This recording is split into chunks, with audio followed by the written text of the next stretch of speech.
banyak yang belum memiliki perasaan yang sama bahwa kita sekarang ini berada dalam kegentingan global. Kita merasa normal-normal saja, padahal keadaan semua negara termasuk Indonesia itu berada pada kegentingan global.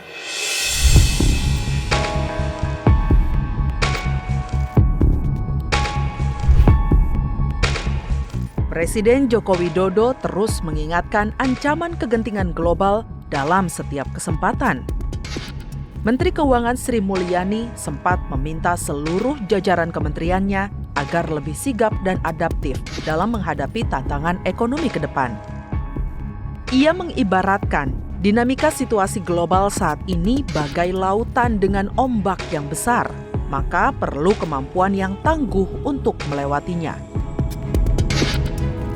Berdasarkan laporan Global Economic Prospects oleh World Bank pada Januari 2023, pertumbuhan ekonomi 2023 Indonesia diproyeksikan akan menurun dari 5,3% menjadi 4,8%. Meski tidak signifikan, hal ini tidak serta-merta membuat Indonesia menjadi negara dengan prospek pertumbuhan ekonomi tertinggi di Asia Tenggara.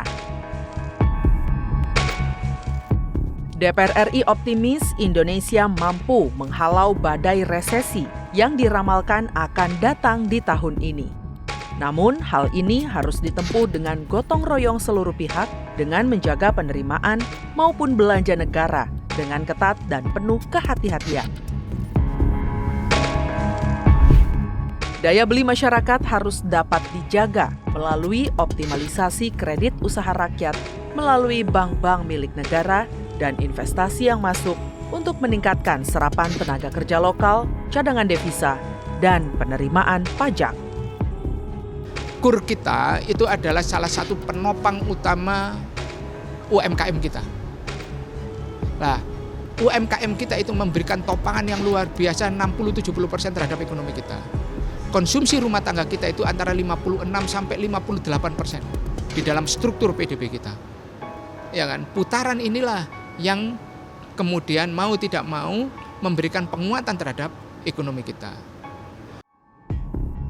DPR RI mendorong pemerintah untuk mengoptimalkan peran usaha mikro, kecil, dan menengah atau UMKM dalam menjaga perekonomian nasional dari ancaman resesi. Antisipasi dini itu yang perlu dilakukan. Salah satunya bagaimana membuat daya tahan dari UMKM itu bisa tercapai, bisa terwujud gitu.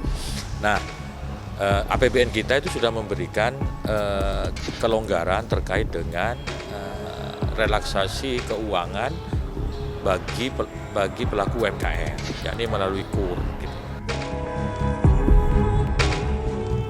Saat ini, konsumsi rumah tangga merupakan penopang kuat pertumbuhan produk domestik bruto atau PDB dan perekonomian nasional.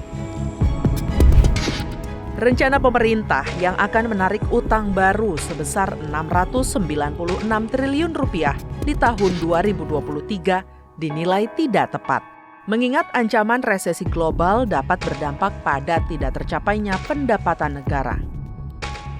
Pemerintah perlu memperhatikan kemampuan dalam membayar utang luar negeri dan digunakan pada sektor produktif. Kita juga tidak perlu kemudian meningkatkan atau menambah hutang dulu. Kita harus tahan dulu. Karena apa? Kalau nanti pendapatan negaranya turun akibat pertumbuhan ekonomi tidak memadai, kemudian APBN tidak cukup mampu untuk menopang terhadap pembangunan berbagai sektor. Ini kan yang dikhawatirkan justru nanti kita hanya dibebani oleh pembayaran hutang.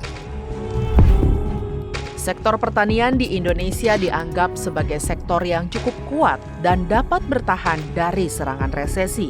Hal ini dikarenakan sistem pertanian di Indonesia saat ini yang bersifat padat karya. Perhatian pemerintah itu jangan tanggung-tanggung kepada sektor pertanian itu. Sehingga nanti kalau terjadi betul-betul resesi itu ada semacam bantalan bantalan masyarakat yang bergerak di sektor pertanian ini bisa mensuplai kebutuhan pangan. Tapi kalau itu dilepas, ya saya khawatir itu akan terjun semuanya. Penguatan ekspor dan menekan impor di sektor pertanian juga akan membantu. Sebab apabila impor tidak terkendali akan berdampak pada turunnya nilai tukar petani. Tanpa kerjasama yang kuat, badai resesi akan sulit dilewati. Karenanya, DPR meminta seluruh pihak untuk bersiap dan lebih berhati-hati dalam menentukan langkah ke depan. Tim Liputan TVR Parlemen melaporkan.